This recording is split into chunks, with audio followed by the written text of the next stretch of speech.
बेटे के लिए माँ ने की आंख दान। विमल बहुत परेशान था। उसे समझ में नहीं आ रहा था कि वो इस परिस्थिति से कैसे निपटे। वो अपनी माँ को बहुत चाहता था, किंतु उसकी पत्नी और बच्चे उसकी माँ से बहुत दूर भागते थे, क्योंकि उसकी माँ भी एक आंख नहीं था। साथ ही उसकी कमर भी 90 अंश पर झुकी थी। वैसे वह अपना काम सब खुद कर लेती हैं, किंतु फिर भी वो उसकी पत्नी और बच्चों के लिए हमेशा खटकती हैं।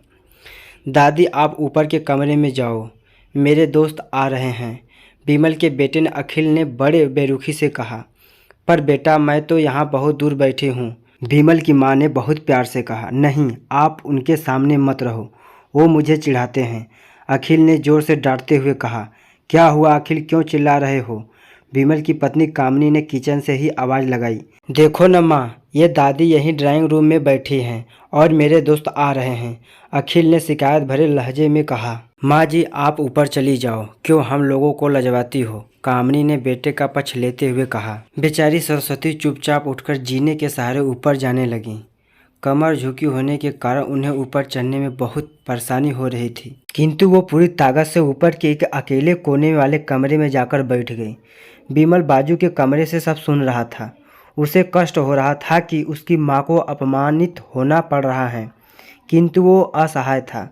अगर वो कुछ कहता है तो पत्नी और बच्चे उसका विरोध करने लगते हैं। दूसरे उनके तर्क भी सही लगते हैं, क्योंकि वो एक प्रशासनिक अधिकारी था। उसका सामाजिक स्तर बहुत ऊंचा था। उसकी ससुराल भी एक उच्च घराने में थी, अतः वह चुपचाप इस तरह हर दिन अपनी माँ को अपमानित होते देखता रहता था। रात को विमल की पत्नी ने कहा, देखो जी, अब कुछ करो। कल कलेक्टर साहब की पत्नी आई थी। माँ जी अपनी देसी धुनधारा में उनसे मिली। मुझे बहुत शर्म आ रही थी, बताते हुए कि ये मेरी सास हैं। मैंने कह दिया कि दूर की रिश्तेदार हैं, इलाज कराने आई हैं।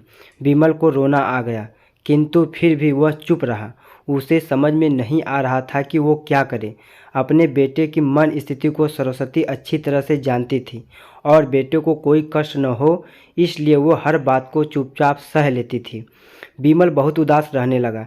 एक तरफ परिवार और सामाजिक स्तर पर जीने की प्रतिबद्धता थी, तो दूसरी ओर माँ। आखिर माँ से अपने बेटे की यह हालत देखी नहीं गई। एक दिन उनसे अपने बेटे से कहा, विमल, बहुत दिन हो गए, मैं अपने गांव जाना चाहती हूँ, मुझे वहाँ पहुँचा दो, मेरा यहाँ मन नहीं लग रहा है।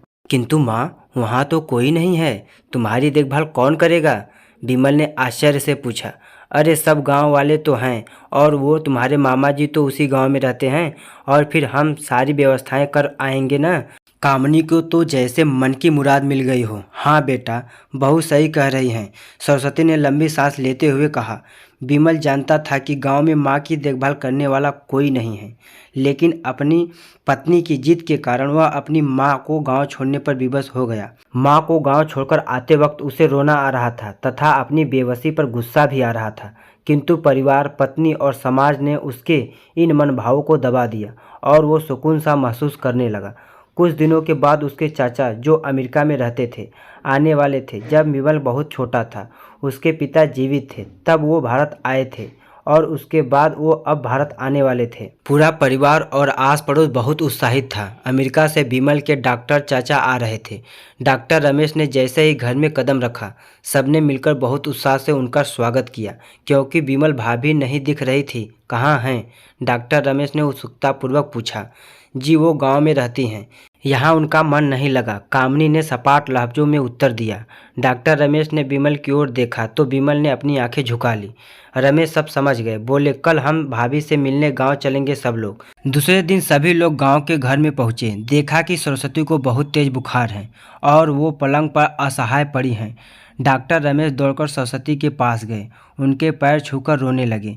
सरस्वती की ये हालत उनकी कल्पना से परे थी। वाह बेटा विमल, तूने तो नाम उजागर कर दिया।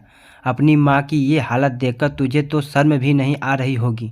डॉक्टर रमेश विमल को लगभग डांटते हुए कहा। नहीं देवर जी, विमल का कोई दोष नहीं है, मैं खुद गांव आई थी। सरस्वती ने अपने बेटे का बचाव किया। मुझे सब पता चल गया भाभी, आप चुप रहो। क्यों बहू, तुम्हें अपनी सास की कुरूपता पसंद नहीं है? समाज में तुम्हें नीचा देखना पड़ता है ना? डॉक्टर रमेश ने कामिनी की ओर व्यंग से देखा। कामिनी निरुत्तर होकर विमल को देखने लगी। आज तुम जिस सामाजिक स्तर पर हो वो इन्हीं के संघर्षों की देन है। और बेटा विमल, तुम्हें शायद मालूम न हो कि बचपन में जब तुम 1 साल के थे तब छत के नीचे गिरने के कारण तुम्हारी एक आंख फूट गई थी और तुम्हारी रीढ़ की हड्डी में भी एक समस्या थी। तब तुम्हारी इस कुरूप माँ ने अपनी एक आंख और अपना बोन मेरो तुम्हें देकर इतना सुंदर स्वरूप दिया था। कामिनी बेटा, इतने सालों तक संघर्ष करके बेटों को प्रशासनिक अधिकारी बनाने वाली इस संघर्षशील औरत की तुम लोगों ने यह दशा कर दी। तुम्हें ईश्वर कभी माफ नहीं करेगा। डॉक्टर रमेश की आंखों से अश्रु जलधारा बह रही थी। अब भाभी, आप मेरे साथ अमेरिका जाएंगी, यहाँ इन स्वार्थी लोगों के बीच नहीं रहेंगी। डॉक्टर रमेश ने सरस्वती से कहा। विमल को तो काटो तो खून नहीं था। डॉक्टर रमेश जो उनके चाचा थे, उन्होंने जो राज बताया उनके बाद तो विमल को यही लग रहा था कि उससे ज़्यादा पापी इंसान इस दुनिया में कोई और है ही नहीं। वह दौड़ता गया और माँ सरस्वती के कदमों में लिपट गया। माँ, मेरा अपराध अक्षय है।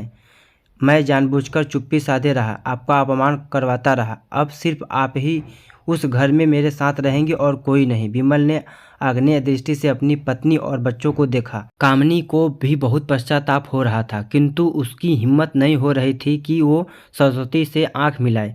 सरस्वती ने कामिनी की मन स्थिति को समझकर उनको पुचकारते हुए अपने पास बुलाया और विमल को डांटते हुए कहा, खबरदार, जो मेरी बहू को मुझसे अलग करने की कोशिश की तो तुझे भी घर से बाहर निकाल दूंगी। कामिनी और बच्चों को सरस्वती के पैर पड़ते हुए अपने व्यवहार पर माफ़ी मांगी और माँ के हृदय ने सबको माफ़ कर दिया।